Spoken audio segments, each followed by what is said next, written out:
Every college has a building the students warn each other about. At Rutgers, it's this one. A chapel built in 1873 with a dead woman's fortune, sitting quietly over one of the oldest campuses in America. Inside there are 20 stained-glass windows. 4 of them came from the studio of Louis Comfort Tiffany, but the one people ask about isn't the biggest or the brightest. It's the one they call the suicide window. In 1898, a Rutgers sophomore named Henry Janeway Weston died by suicide.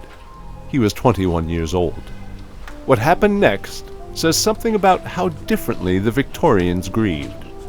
Rather than let the tragedy pass in silence, his family commissioned a stained glass window for the chapel in his memory, and they chose Joan of Arc as the figure to represent him. He has outsoared the shadow of our night. Envy and calumny and hate and pain and that unrest which men miscall delight can touch him not, and torture not again. Henry Janeway Weston, 1876 to 1898. A teenage soldier, martyred young, remembered in armor and light instead of scandal. Somewhere between 1898 and now, campus memory did what campus memory always does. It smoothed the story down until it was just a name whispered on chapel tours. Don't look at the window at night. Students who've worked events in Kirkpatrick, weddings, late rehearsals, lock up after a lecture, describe the same handful of things. A cold patch near that side aisle that doesn't match the rest of the room. The sense of being watched from that corner, even in an empty chapel. And more than one person swears the window catches light strangely after dark, glowing faintly when there's no street lamp positioned to explain it.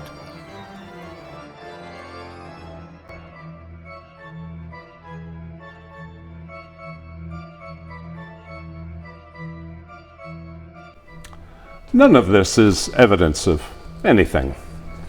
Old glass does strange things with old light, and a 150-year-old building creaks in the cold like, well, any other 150-year-old building. But I've spent 35 years walking into rooms like this one, late at night, long after audiences have gone home. And the only light left burning is the single bulb we leave on stage out of superstition. The ghost light. Here's the thing I keep coming back to. Nobody remembers the memorial window because of the way Henry Weston died. They remember it because his family refused to let that be the only story told about him. They put him in armor. They put him in glass. They put him in a place where people would have to look up.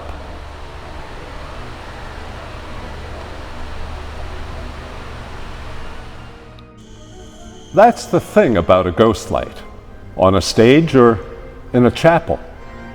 It's not there for the ghosts. It's there for the people who come back tomorrow so that they don't stumble and trip in the dark.